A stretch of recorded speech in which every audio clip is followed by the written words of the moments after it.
I want to give a quick shout out real quick. When I was in a horrible mental space, I didn't give this shout out, but every time I did a podcast or really anything, whenever I'd give shout outs at the end, I did this on every podcast. I want to shout out both of my grandmothers who are still living and able. God bless you two. You two have been two of my biggest supporters my entire life, and especially through my entertainment career. They've been basically a backbone of mine. They've been always encouraging me to do more and be a better person, be the best I can be, both of them. So thank you guys, and praise to the Most High. This is the Inquisitive Minds Podcast.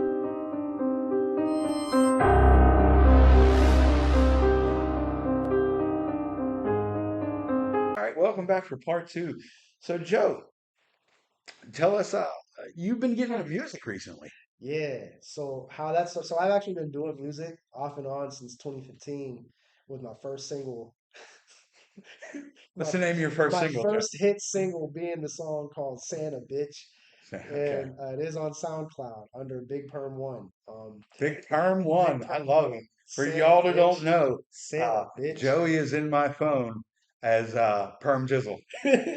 which is my PlayStation 4 name. That's great because I didn't know that when I. Perm Jizzle, Perm Juice. Yeah, Perm Juice is what I go by. That's also my Nintendo Switch name, Perm Juice. uh, but yeah, I think I remade Santa Bitch and released it because I used to make songs on my iPad. I wouldn't listen to the beats. I would just rap into it because I couldn't listen to the beats and record at the same time. Okay. So I started off making songs on my iPad. I might have re-released Santa Bitch on YouTube. I can't recall. Actually, no, I think both versions are on SoundCloud. But so I first started off just every now and then I would just make something whenever I felt it. It would be like once a year I'd get moved up, write something. And then once I stopped doing stand up, I was like really depressed and shit because I was just working nonstop. I had no outlet. Playing video games is a huge outlet of mine, but I had no outlet at the time because I didn't really have time for anything. So I started making music again because it was just fun and it was like an artistic outlet, an artistic relief. And I was like, you know what? I'm gonna actually try to do this because it's a lot easier to put out music and it's a lot less financially than doing stand up every night of the week. And it's less Hmm. time consuming. So that's how I started taking it more seriously. But I think people take it as I'm trying to be a rapper, and I'm not. I'm not. I just want to make music. And honestly, I had a plan for two projects, and then I was going to stop. Everything else was going to be like private again. Um, It gets on my nerves that I'll say in society, people want to put you in a box just so they can label you and try and understand you. yeah, Like the thought of just someone making music and having fun can be absurd to people. They're like, "What? yeah, What's his goal? To have fun. exactly. Life Because is not all about fucking working every day and building a yeah, house and dying. yeah. Like, have fun. Like I And think you know what? Real quick too, your music that comes through. Like that yeah, you're that's a having point. fun. That was the whole point. Now, the next project I am putting out that I'm working on is actually going to be more serious. It's not going to be like dark, but it's going to be more emotion behind it. So it's not going to be as fun. But after that, I'm going to try to do a mixture of Okay. both for the last project. Um, but yeah, so I think that's what people have always tried to do with me is put me in a box, and they can't, so they just throw shots at me. Like you Hmm. can't put someone in a box who wears two ponytails. I wear beads in my hair with do rags. I'll wear more street clothes, but I also dress like I am right now. I Yeah. was like, so you can't really put me in a box, and it's really hard to put me in a box because once you put me in a box, I change something.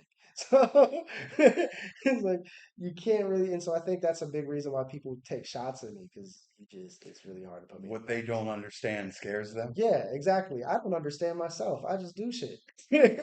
But I don't Tell even me about it. Like, no disrespect to you or anybody I've ever had on this show. What the fuck is the point of this podcast? Like, you know what I mean? Like, just having fun. yeah, just living my fucking life. Like, people are like, oh, what's your goal? To fucking talk to interesting people and have Right, fun. right. It's like the whole part whenever I started getting the beat, that's actually something I wanted to do since like 2016. But I Hmm. but I was in a situation where I listened to more people around me and they were like, no, that's gay, this, that, and the other. And they were like, it's not gonna look good. That's an insult. That's gay. It's so annoying. Um, People like when they see me with two ponytails, they're like, "That's weird, man. You're a boy," and it's just a hairstyle. Since I've known you, you've always had your unique style. This is just the way I'll put it. You've had your unique style. Never once have I looked at you and thought something like, ooh, like it was just, hey, here's Joe.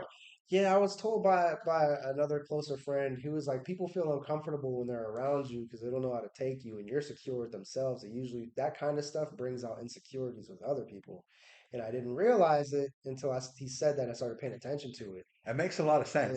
and That makes a lot of sense because you show up, bright, wearing whatever that doesn't you don't necessarily even conform to like know. a style someone's supposed to have. It's yours. And people are just like, I don't know, who this guy. Yeah, What do you mean? What do you don't know? But it's okay for people to thrift and wear these old ass skirts right. and shirts from fucking 50 years. Who gives a fuck? Right. I was at in it, bro. When I wear my do rag and my beads, bro, I have people taking comments at me. It's like you want to be ratchet. I was like, what? When you wear your do rag, I know I don't want no smoke. That's all I'm Whoa, saying. what? I don't want no smoke. He got the do rag on. He got black forces in his eyes. No, I don't I want will no. say that is true. That is very Don't that let the is beads. that is very. But here's the thing with the do rag. So the do rags are there. So I started wearing do rags when I started braiding my hair, so my hair could just stay intact. And so my hair, especially when I put the beads in, so it doesn't clank my face. That's why I started wearing the do rags all the time. Because obviously, like people, when they have their hair in more protective styles or anything, or if they're just trying to protect their scalp, they wear them to sleep and stuff like that. Bonnets, do rags. I don't understand the negative perception of wearing that stuff in public because what it's actually for is for people to protect their hair. So why are you stringing it along to crime, to how people act? Because, and I hope I don't I mean, jumble over my words too much or come off as fucking sounding like a piece of shit. But the United States population of black people is like 15%, which I didn't know that growing up, raised around black people. So there's a big portion of the country that also thinks black people synonymous with crime. I didn't put it there. I can't change it. But they also realize only black people or people of color wear do rags, so they associate the two. with the racism, Yeah, yeah. Like I even had people closer to me say weird stuff about having do rags on, and it doesn't strike me. It strikes me a little bit wrong. Like it rubs off a little wrong because it's like, bro, why? Like you're not supposed to be prejudiced. Like as long as we've known each other, things like that. It's like why are you know who I am as a person? So why are you bringing a negative why would that throw connotation? you off at all? Yeah, Like if yeah, I've known you for a long time, so you showing up in any outfit, why would that ever? yeah. It's like, but that's happened at work. Like when I wore ponytails, two ponytails at a job before, they were like, "Oh, you shocked me with that." I was like, "What do you mean?" They're like, "Oh yeah, are you sure you're not on that side?" I'm like, "Bro, it's a hairstyle." But again, why does it? Why Why do does you it care? matter? Yeah, exactly. If Why you're does it gay, matter? or I'm not saying you are, but if you are, it doesn't fucking matter to No, it anybody. doesn't. I'm like, why do you care so much about what I'm into? And the same way, like the only time I think it's okay to comment on other people's attire is one, obviously a compliment. Oh, yeah, I like that hat or whatever.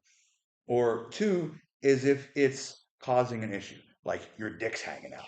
You Right. know what I mean? But if you're covered and you're just wearing whatever, who the fuck cares? Right, who gives a damn? And I've noticed that's a big thing with me. Like when I'm just out in public in general, people always, I get weird looks when I'm walking around Pittsburgh, uh, a lot.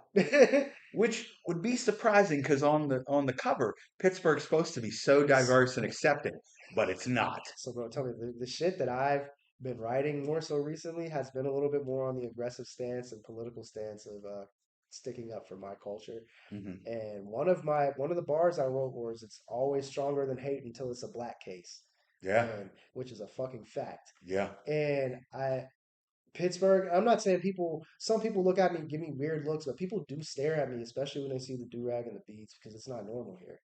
That fucks me up because if you go around the 76 different neighborhoods in Pittsburgh, there's people that are dressed in a lot of weird shit. So you think Right. seeing somebody in a do-rag and beads would just be like another Tuesday. You would, But but but no, it's so since different. I'm gonna say it, since you're a person of color, it's amplified. They're like, "Oh, what the fuck's going on? I You think didn't see that 22-year-old college student wearing a fucking bonnet walking by me? Like, you're Yeah, like but even like that's why I won't say it's always in a negative way because my like we already talked about, like my attire is always colorful like this. It's colorful. Usually when I have on one of my more colorful jackets or whatever, people look at me too. Like so, it's just like it because the I'm windbreaker king of Western yeah Pennsylvania. yeah. So it I've noticed it's just because I dress, I just look, I have a very different aesthetic than the traditional Pittsburgh person as to where they dress more so in like all black or like gray or something is more so. Oh man, there's a lot of depressing dressers out there. Yeah, Like, very. I don't got nothing wrong with gray. Oh, it's color. Yeah, it's like I yeah, I like wearing a lot of colors. I feel like it shows my And personality. look at my shoes. I fuck with those. You I know, check some of those outside. I like those. But yeah, people when they see the do-rag, I get comments like you're trying to be ghetto and you're not. I was like, I know what I am. I know what I like, but I was like, you can't. I was like, bro, I was like, that's very like racist. That's very prejudice. Prejudice aside, that's very offensive to say, especially when you know like what my genetic makeup is. Like I grew up in a black home. My mother's black. Now there was split custody, so I wasn't always in that black home, but the majority of the time I was. And then when I went to my father's side, they grew up in black culture as well because okay. they were from the same area, were from a predominantly black area, and so it's not even like culturally I got introduced to a lot of white culture growing up because I didn't.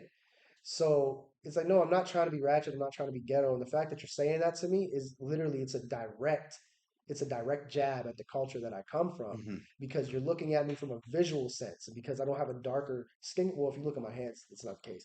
But Even so, and no disrespect, your skin tone could lead someone to like guess other races yeah, yeah, because you're yeah. very racially ambiguous. Yeah, yeah. No, when you see me in the summer, if you look at I feel like if you look directly at my arms and my hands, you could see that I'm some part black. But as the summer goes on and I get darker, this shit. Like I actually had a friend tell me because I posted a picture of my hand. I don't remember what I was doing, but he was like, nigga, are those Daquan hands? Because it's like my face will only get so dark, especially around my eyes, but everywhere else will get really dark.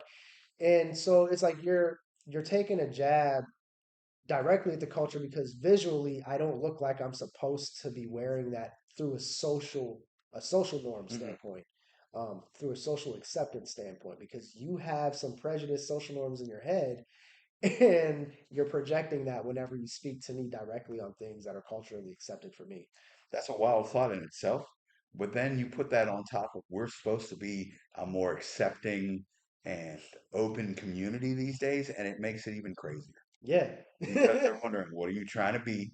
They're insulting your culture, they're being racist, or like you said earlier, they're insulting homosexuality. Like, are you like that? Like, what the fuck Yeah. do you mean? Yeah, I don't ask people if they're gay or I don't ask people what culture they reside in. I just look at them and I make my own assumption. And if it's none of my business, it's none of my business. That's why I don't ask. But like I look at people, just so I know how to approach them. Yeah, I okay. don't look at people to like that's not like you. Why are you wearing this? Hmm. That's not you. No, I look at you because how you, in my opinion, how people dress is a indirect. It's a directly indirect way of how you're representing yourself. Hmm. Because whenever you look at someone's style, their style is something that they enjoy, and I think everyone's wardrobe says something about them. Like if you're louder with clothes, you would assume this person has a more vibrant Hmm. personality. He's probably outgoing. But if you wear all black all the time, you're like, all right, this person likes to keep it low key. It's like so there's things that you could take from people's outfits, and I use that to try to approach people. Most people look the same to me, so with their That's fair. clothes. Most people, when I try and approach them, especially if I don't know them or if they're a stranger, I try and make myself look as as like welcoming as possible. Like as like, hey, how you doing? I try and take some of the bass out of my voice sometimes. I try and be less sharp because like I don't want them to be scared off. Because as much as people don't admit it, they do the same thing you do.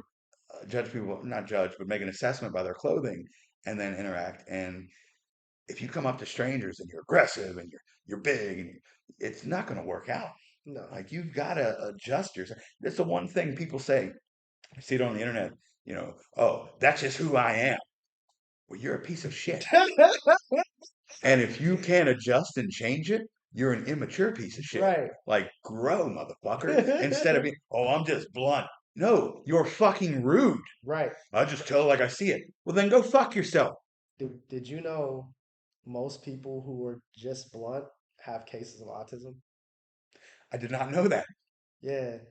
See, So, I can understand that because, like, Elliot Burns says he's autistic, and you could, like, tell when he's blunt, or I've talked to other autistic people, and you can tell they're being blunt. I mean, people that are just fucking assholes. well, that's what I'm saying. Like the Like, people, oh, blue ain't good on you. Well, motherfucker, I didn't wear it for you to see. a lot of those people have traces of high functioning autism. I did not know that. Yeah, that is a direct trait of autism. I did not know that at all. Yes. I had so along this mental health journey, Okay. I had to like research. I was researching a lot into autism, high functioning, Asperger's, and all that kind of stuff.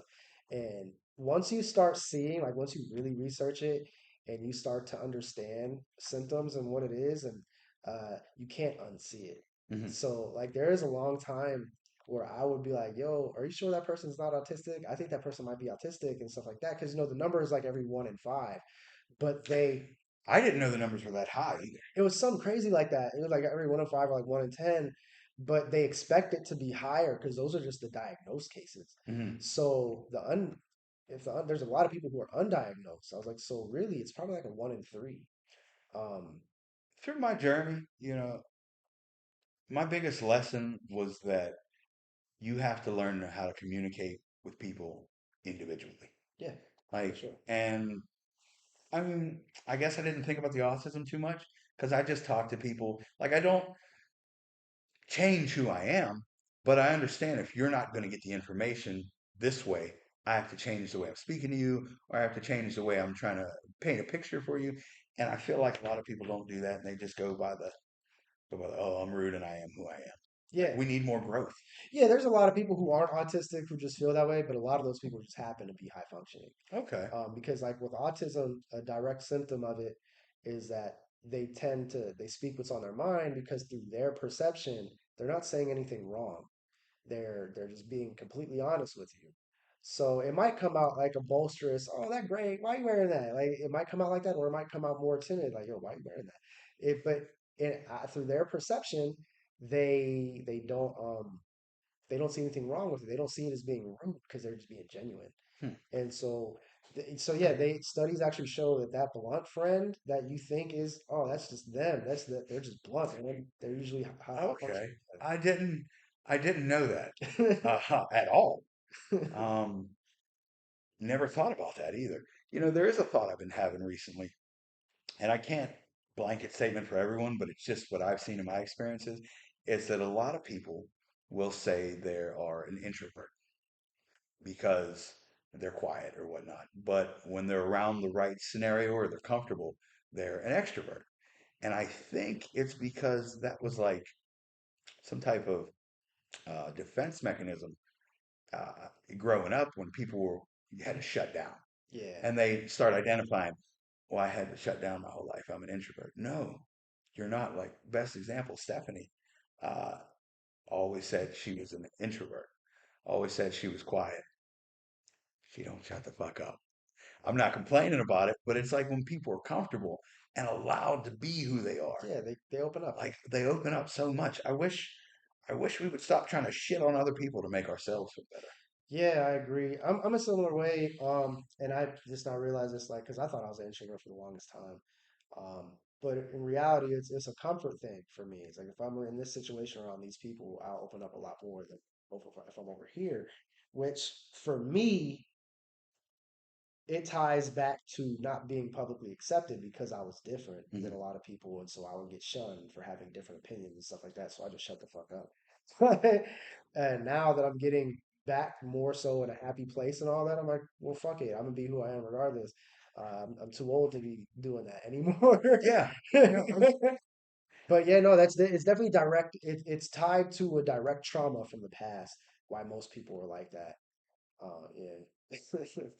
That's a shame. So, uh, are you able to talk more about your like upcoming musical project, or is that still like a little bit under wraps? So yeah, the upcoming music project. So I'm not making more than EPs. So each project is going to get 4 to 6 songs. Because I'm not a musician, I'm not a rapper. I'm just having fun. I'm using it as an artistic outlet. Uh, there, shout out to Terry Jones. Terry Jones, Okay. he's Shout out Terry. He's doing a Terry. lot. He's really doing his thing with music. And for those of you guys who are hearing this who may Yeah, know Terry, Wapo.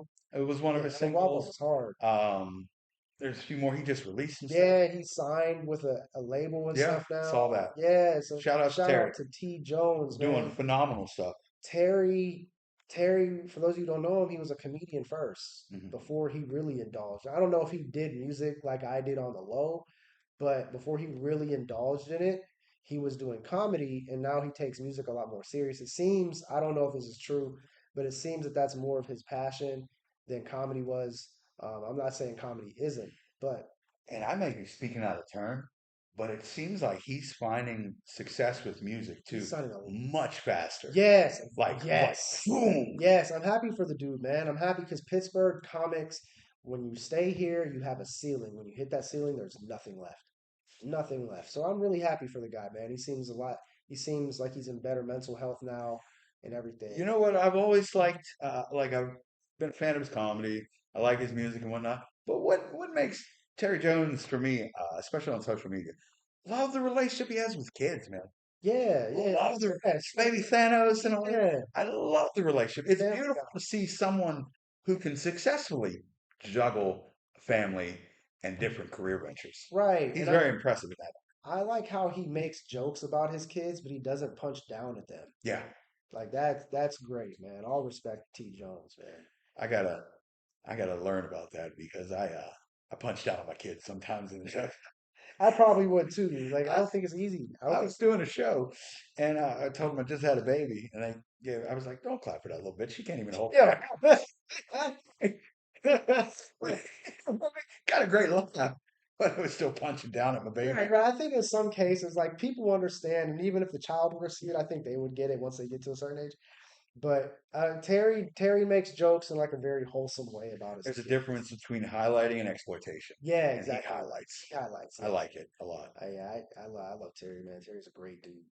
But all respect to him. I Terry is making a full transition as to where I don't really want to. Mhm. I'm using music as an artistic outlet since I'm not doing stand up right now, and it's helping me with content. So there's like a double reason for it. I'm really using it to feed the content creator in me, not I want to be a rapper. No. I'm not expecting my music to be the best. It's supposed to be fun and something artistic for me to do. Music is But definitely fun. Your music is very. definitely I mean, you didn't hear the new stuff. The new stuff's different, and believe I got a track on there. okay. I got a track on there because I am in a much better place, and I'm not really for the smoke, but I am welcoming smoke with the track. I Okay. am welcoming the smoke. I'll tell you about it afterwards, but I'm Okay. welcoming all smoke with the track because because back then when shit was happening, I didn't have enough fight in me, Yeah. and I took shots at people close to me. I took shots at the op directly. I took shots at the people close at him. No, I don't think you know Oh, what I'm this talking is about. this This in the isn't the music? song. Oh, I just remember you taking back years ago taking shots at people directly and shit. Never Oh, mind. I didn't realize you were talking about the song. Go well, ahead. back then, yeah, I would because I was tired of it, Yeah. but I didn't have a ton of fight. Um, but now for a certain situation and certain people, I know I got a clip unlimited. It's unlimited for the next few months. So it's like On sale now. yeah, Next few on sale months. for free the next few months. So I think that song's gonna be the hardest song lyrically on the project. Then other songs I try to get more emotional. Like this whole project is more emotional in general, which I've always had a harder time conveying emotions. When you say emotion, you mean just like talking about stuff inside, or are we talking about like raw wave emotional? No, talking about stuff both. Okay. Um, because it's not really hurt. It's not hurt music at all. but it is, I am talking about, how I feel about some people, none of it in a negative aspect, Mhm. and how just I feel as a person. I don't know if I want to make a song for the mental health. I might not have enough beats for that, but I got a song about like what I want going forward. Um, yeah, it's gonna be more. It's definitely gonna be more from my heart than like the last project was supposed to be just fun. And yeah, there were a lot of that stuff was like I was speaking from real emotions for the majority of it, but listening back on it, I was like, a lot of this stuff doesn't really have much substance. It's just me having fun, and that's okay. That's what it's supposed to be. But for this one, I was like, I am in that fun state of mind, but I also want to try something different. I want to try to actually make music with real emotion behind That's the it. beauty too, man. Yeah, it is. It is. So I could say that about this project. I currently have 3 songs loading that are either done or almost done. I'm shooting for 1 to 2 more. I don't really want to like because after this, I want to start making content for the music. I want Mhm. to I want to take time off of making music and make content for the music. So that's where this project's at. I haven't figured out a name yet.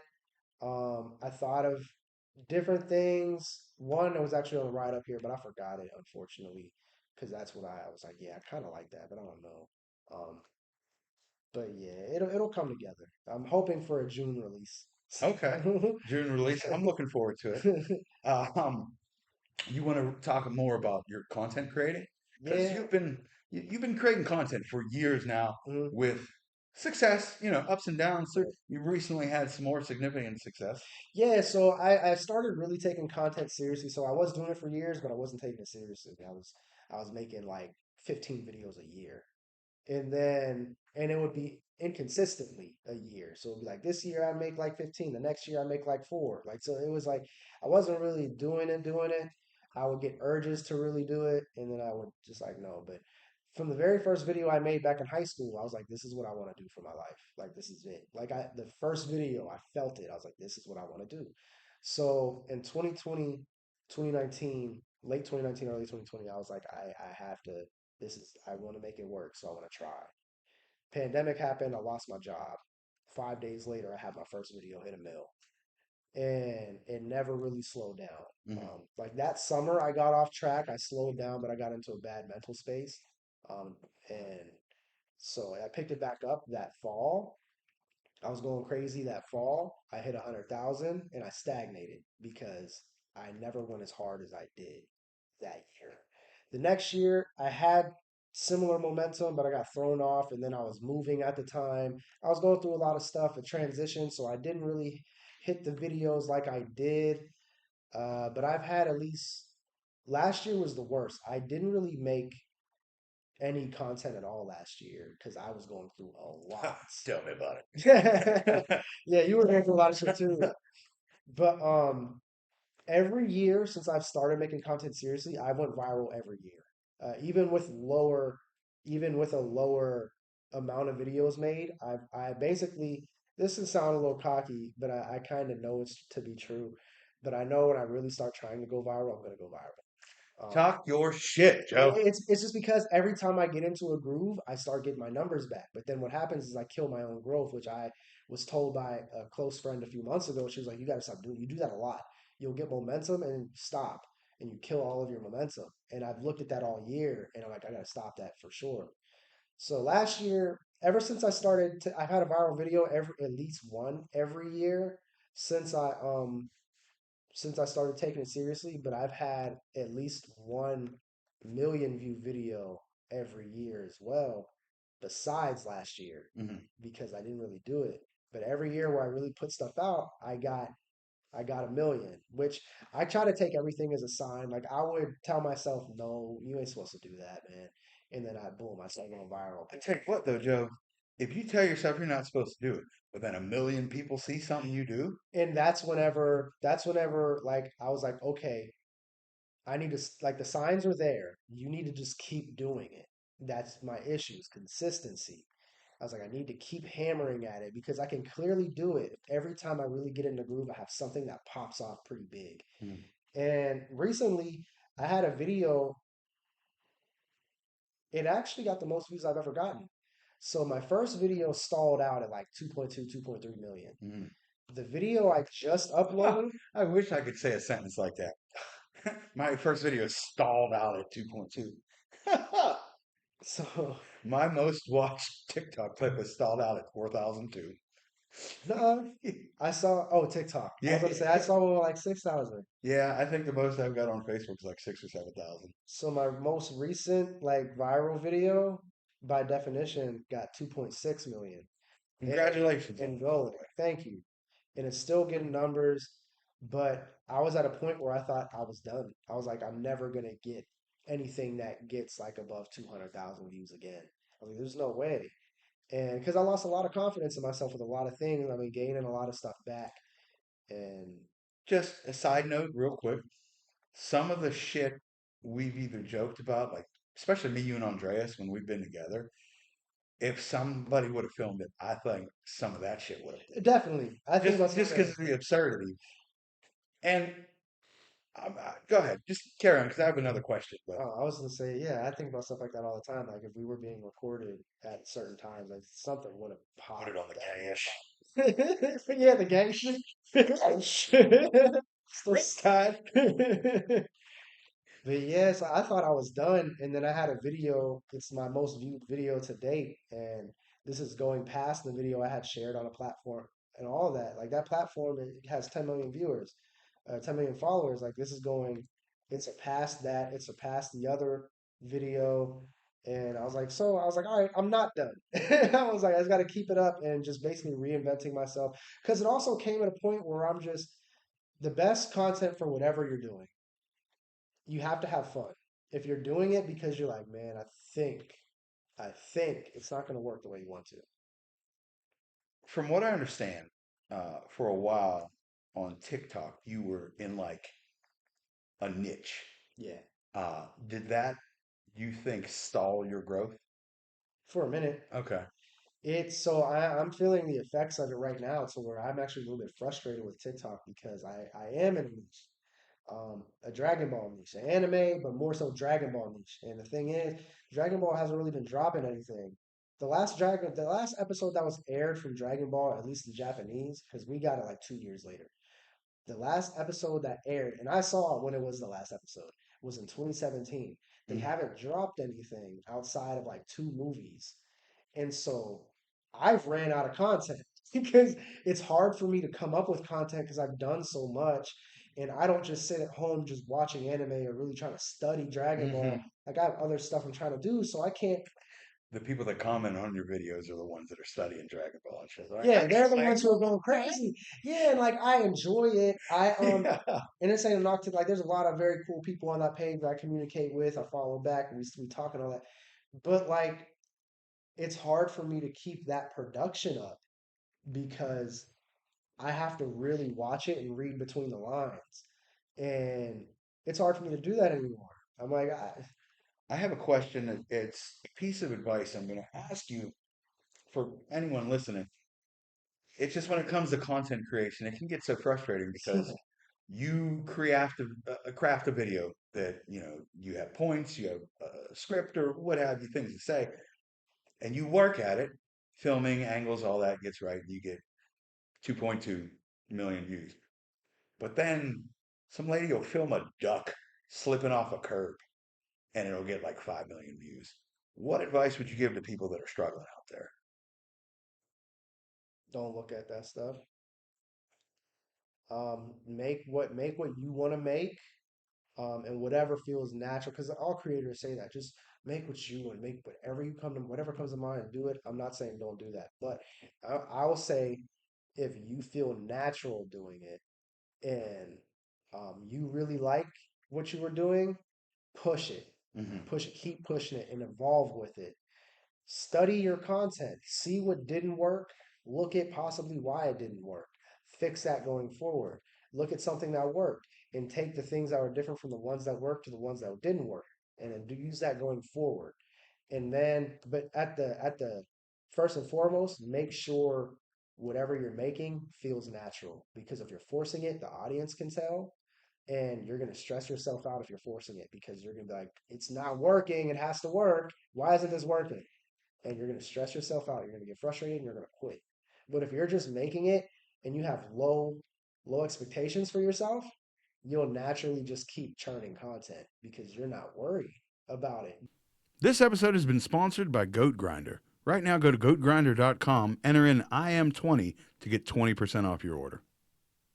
All right, hey everybody, my name's Ron. I'm the owner of Coke Grinder, and this is the Inquisitive Minds podcast. We're sponsoring this forever now. We're gonna give Johnny $1 million, so everybody watch this. No, I'm kidding. Anyways, so it's grinder, sifter in a mason jar. This is your pressure band, keeps it all together. It's your top grinder, bottom grinder. When you're ready to grind up, slip it on there, give it a snug, throw in I don't know whatever you want, and then off center post so you don't smash everything in the middle, and then all your junk will fall into this handy dandy sifter, and then everything else will fall in here. I use it to make relish. So what happens is when I grind up all you get all your pickle stuff in here, but then you don't have to have a fucking juicy hot dog. You dump out that extra sauce. And they do fit on larger regular mouth mason jars. I would sell them for $75. Someday I'll raise the price, but for now they're $75. I started out at $90, and then I came down. I should have stayed at fucking $90. I don't know why I'm giving everybody a break.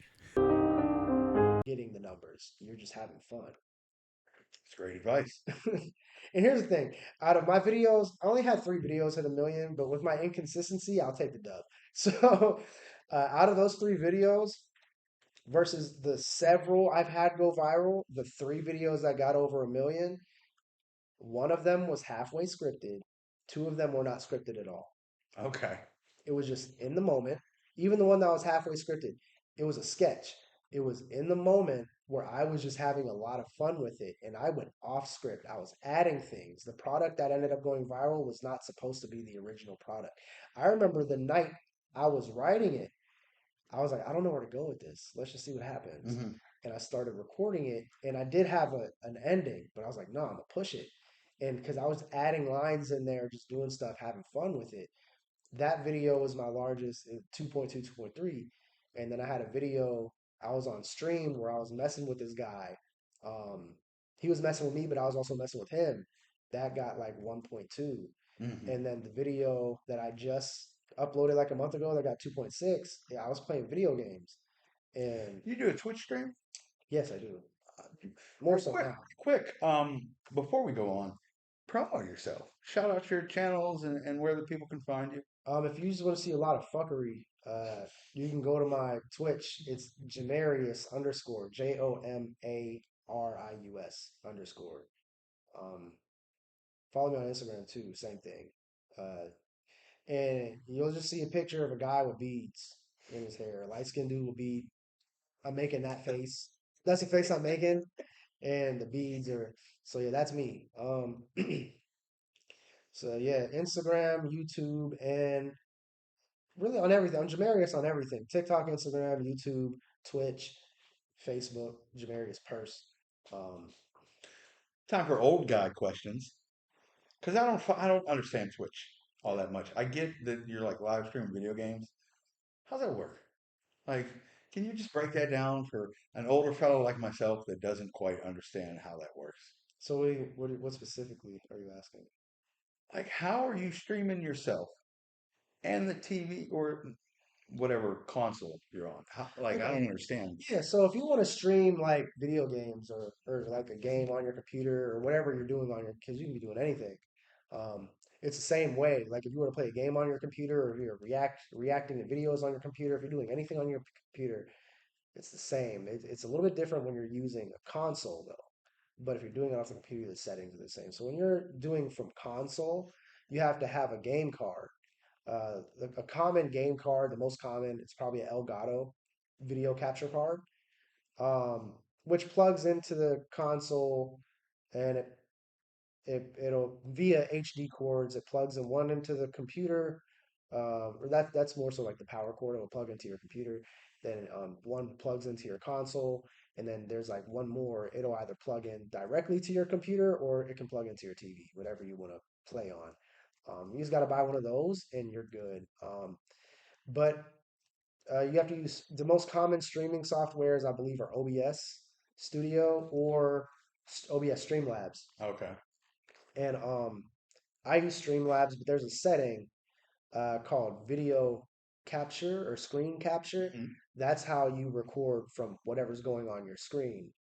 If you put like screen capture or whatever the setting's called or something like that, that's how you'll record it on your screen. And then you have a webcam or a video camera. You just put in the video, another video capture setting, um, and set up your webcams are usually plug and play. So it usually just pops up right there. Some cameras are plug and play too, but I know for like a lot of Canon cameras, you have to download the camera, the EOS webcam software, and then it becomes plug and play. Mm. But yeah, that's basically how you set up. You want to make sure you have at least 16 gigs of RAM before you start streaming, or else your stream can. It'll be easy to overload your computer system to where you'll be laggy and stuff like that. Um, but yeah, that's like a basic setup right there. I've just always been curious about that. If you want to stream like IRL, you'll need a wireless modem thing, which can be very cheap from your phone providers. Okay.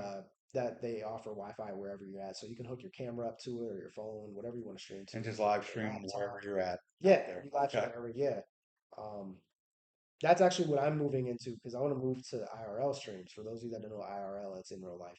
So I want to start. Hey, thank you for explaining that because the older I get, the less I understand. It was like 2 months ago before I realized what NGL stood for when people put in a post. Because I would be like, I don't know who the fuck Nigel is, Yeah, but whatever. yeah, bro. My cameraman, one of my cameramen, whenever I streamed at the casino last week, he kept asking me what IRL meant, and I'm like, God damn, bro, you're only 32. I mean, I don't want to say how far it is, but it's only fairly recent that we've had to distinguish that we're doing something in real life Well, that's true. versus, Yeah, like the people I realize not everybody keeps up with what I keep up with. Like yeah, I keep up with what's happening like right for the internet. I keep up with like who's in right now, what's in right now, and so because that's where I want to be at. So I keep up with because they have the demographic I want and things like that. man, what blows my mind is that how I've seen like news sources, uh, not specific ones, but news sources like point out stuff about different streamers.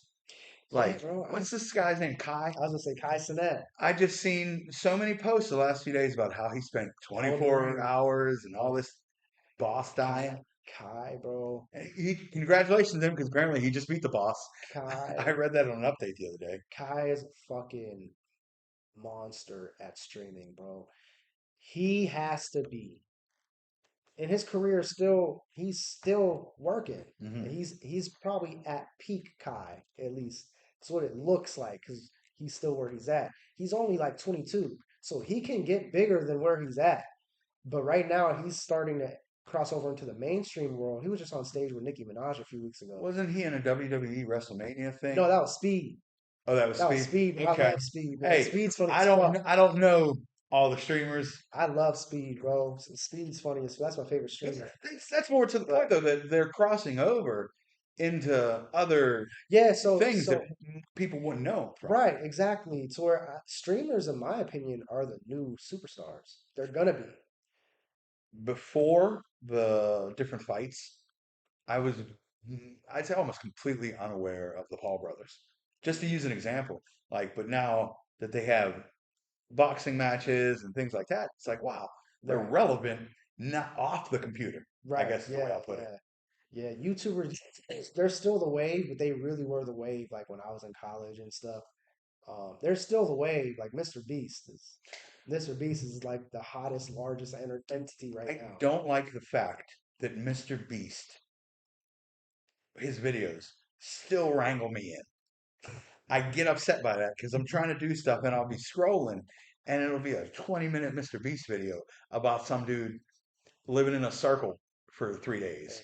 or having to stay in a grocery store for 72 hours to win money. That's why. But it gets me. That's I'm why like, he's so great. this is crazy. That's why he's so great, man. And for all you guys who have Mr. Beast hate, fuck y'all. You're hating on my goat. You got smoke with him. You got smoke with me, Mr. Beast. So, Yeah, I think if anybody's hating on Mr. Beast, they got something wrong with them oh, they got some. inside. There's some real haters. He's like gives away so much money, does things. He built wells in Yeah, like in Africa or something, he and then he got hate from that. Like, he helped thousands of people recover from blindness. Like this is shit our government should be doing, yes, and he's doing it. Like Mr. Beast, man. I love Mr. Beast, bro. yeah. Shout out to him. Yeah. Like I said, his there's so many videos that if you would tell me it on concept and be like, oh, you want to see this video about this? I'd be like, no, what the fuck is wrong with you? But then I'll see Mr. Beast and like, oh, these guys got to jump to a car. Right. And I'm watching for 45 minutes like, who's going to win this money? My career path, I want to be something like Mr. Beast. I don't care if I ever get that. My goal isn't to get as big as him, but my goal is to help people less fortunate than me. Mhm. Like whenever the pandemic happened and people just had bans, bro, I was giving by the 20s and the 40s, I was giving homeless people just bread. Whenever I saw one, just handed money to them. And now that I'm in a better place mentally and financially, I started doing that recently. It hasn't been as much, but like all the tips I've been getting in my job, all the cash tips, I've just been giving them to homeless people. That's what's up, man. Yeah, bro, like that's like where I want to be at. Like I want to actually be in a space where I can make a significant impact on people who are less fortunate than me. And right now, I'm not at that space, but Starts with small acts. it does. It Small does. acts turn into big acts. Yeah, like it's just I don't like how a lot of it's their money, you do what you will, but I don't like how a lot of them just get all that money and then they don't give anything back at all because we made you. If you didn't have the average viewer, you wouldn't have that acting job.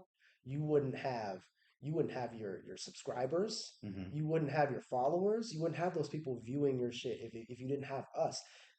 People in the NFL, all the ball players, people clown the women WNBA players because they don't make any money, but that's because no money goes into the WNBA because we are not buying their merch. We're not consuming the product. Exactly, we're not consuming the product. At least on a So level that we are their male counterparts. yeah, yeah. So it's like whenever these corporations like the NFL, because that's what they are, they're corporations, the Hmm. NFL, NBA, MLB, NHL, they make these millions and they don't, none of them, I don't say none of them, because the ones who do give back, like I'm sure, like you don't need my respect, but I respect them a lot more.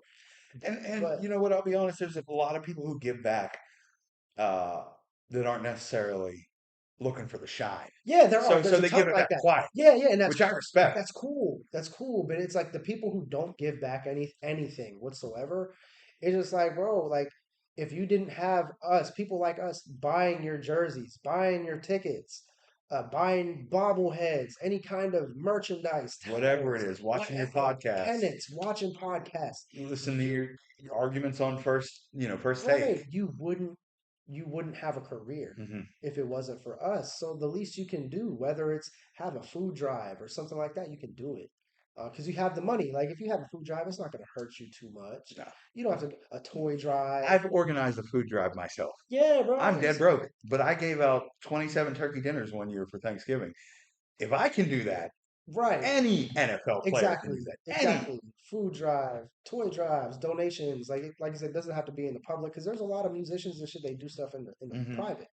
But it's just like a lot of people get that money and they do nothing with it but be selfish. And I have a problem with selfishness. Hmm. And that's something that I always told myself I will not be, especially if I ever come into money. I'm not gonna blow all of it, but like I'm not gonna be selfish with it. Like when we got the pandemic money, I was anytime someone on Facebook was like, I need help, I gave him like homeboy, I'm not gonna put his name out there. How he was having car issues. This is when I was running low on money too. I was like to my last grand at this point. He needed help with his car, but I still had bills and stuff to pay. So I was like, here's 150 for your car. It's not much, but like it's what I can give you right now. But I just don't have a problem with helping people when they need help. And he was someone who I looked at before. I was like, you're one of them, so you're not one of me because they used to be with the people who used to fuck with me. I remember who you're talking about. Yeah, they used to be with people who would fuck with me. They still are. I don't have no personal opinion, but I can also, I'm the kind of person, like, if I have a beef with you, I'll put it aside if you really need. I don't let petty beefs. For what it's worth, in behind closed doors conversations, from that person you helped, you were praised. Really?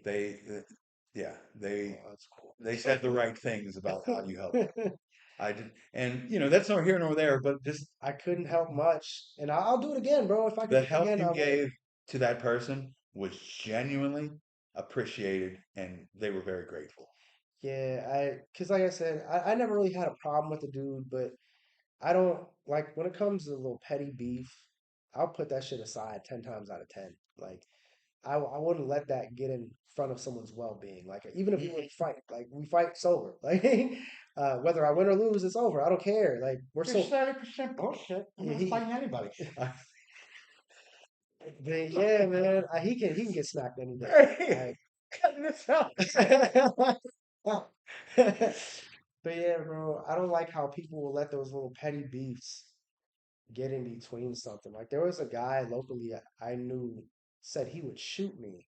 And at that time, if I would have known at that time he said that, I would have pulled up with him. I would have seen what the finger really was gonna do. Yeah, yeah.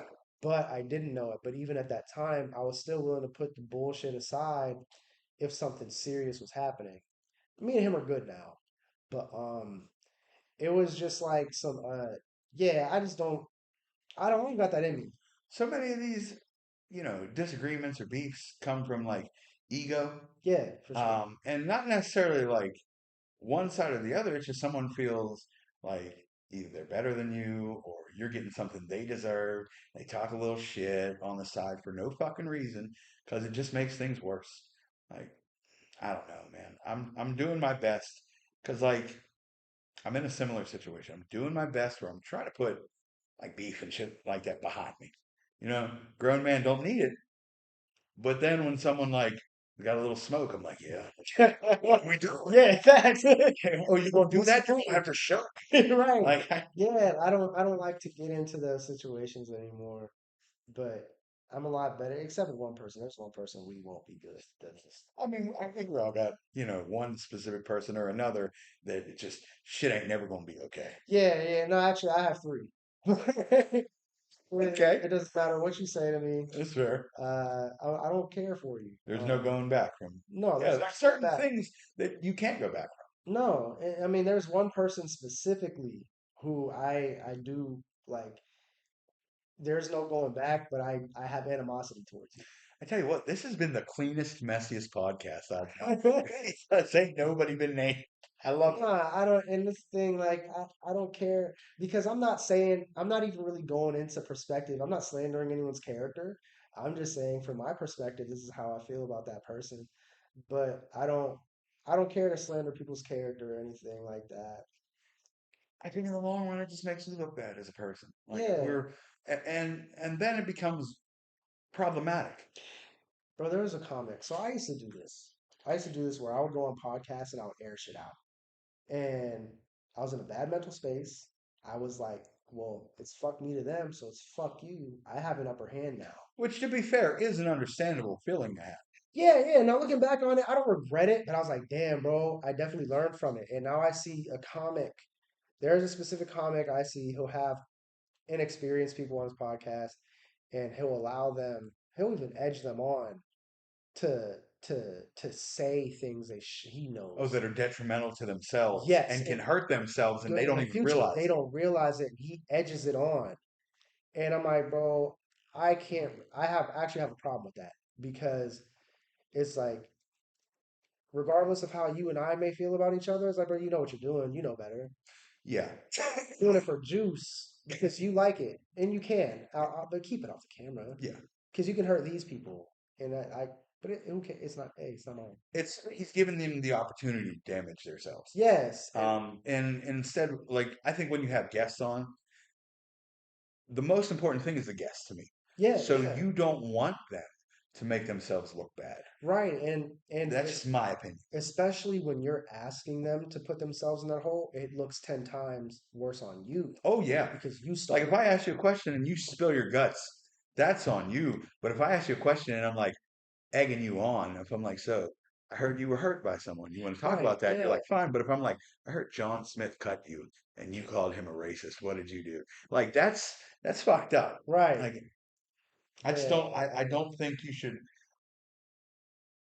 because I don't even want to say friends, but it's like if we're trying to work together, and I'll just use podcast as an example, now you're an acquaintance. Right. Now we're using each other to try and grow something. Right. Exactly. So I don't want to hinder your growth by putting myself up, putting you down. Right.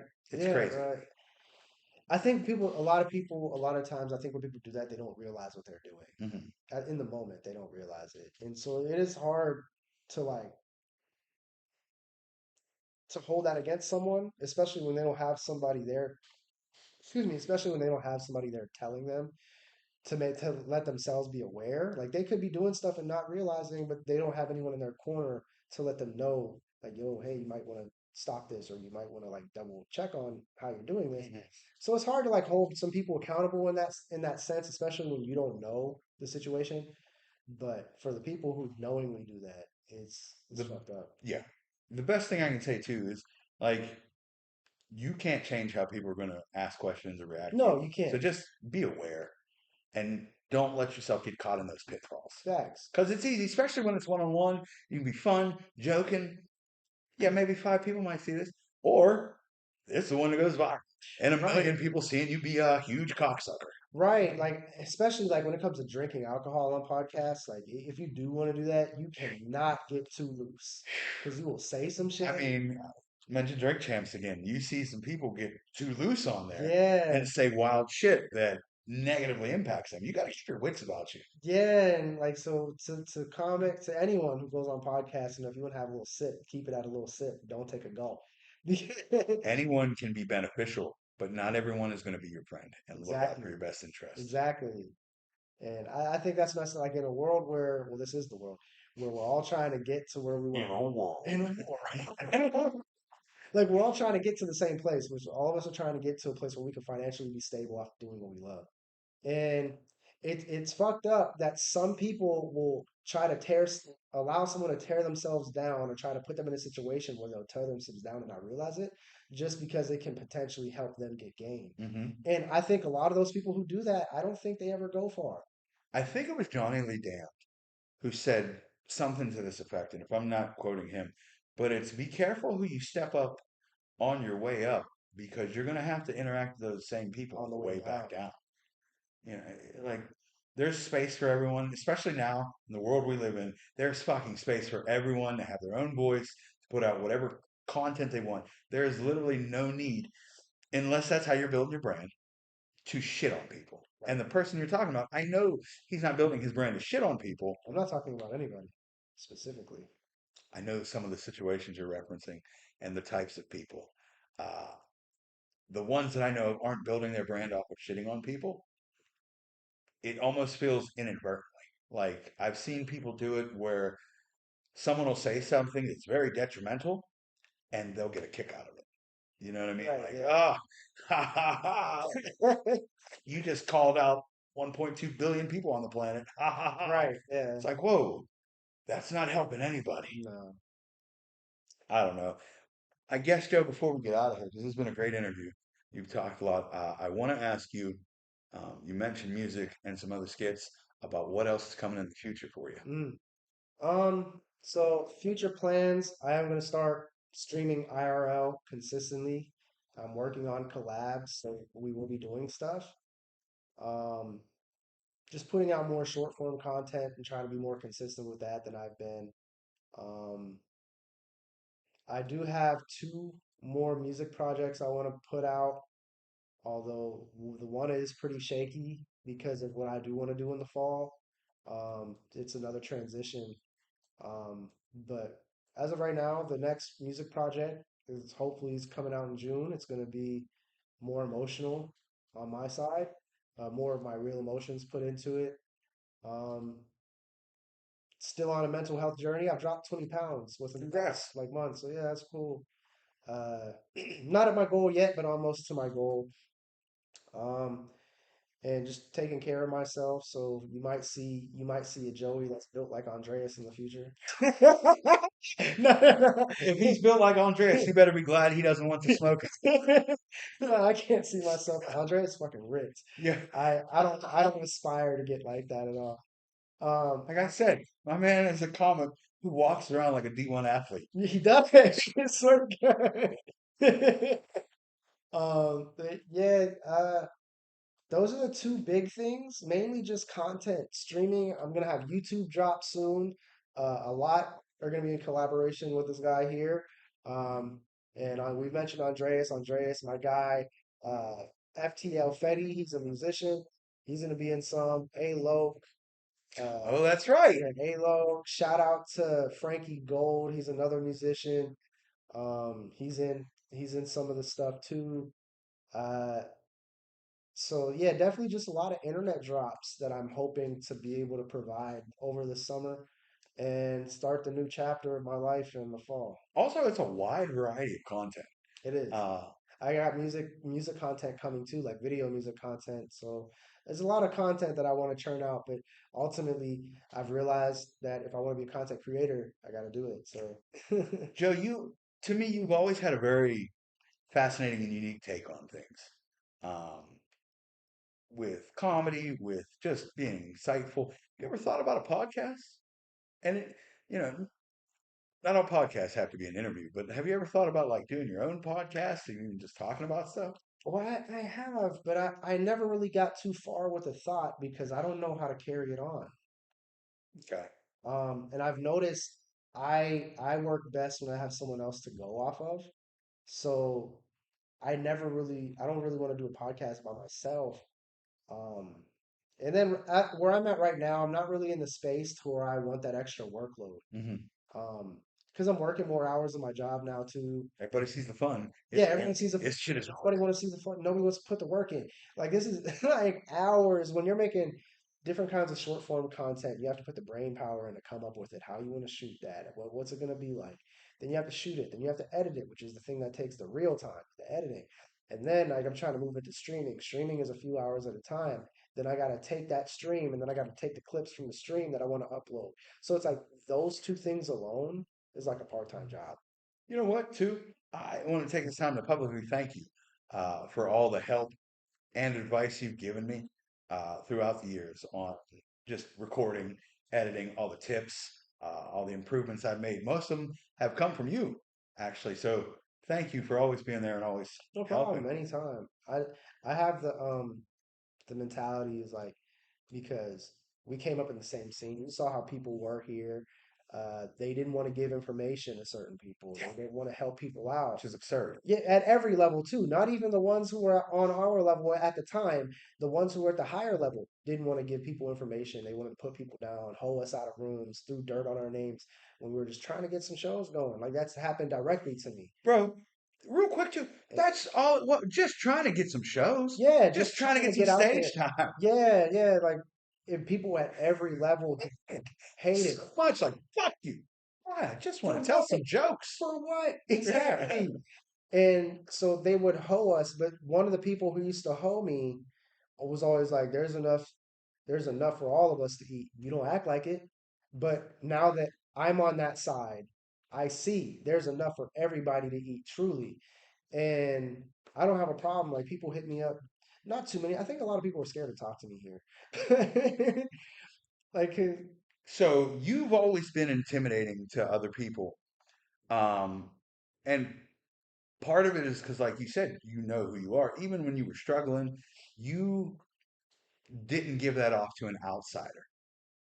So when someone else is unsure of themselves, it's hard to approach someone who seemed like they had it all together, if that makes sense to you.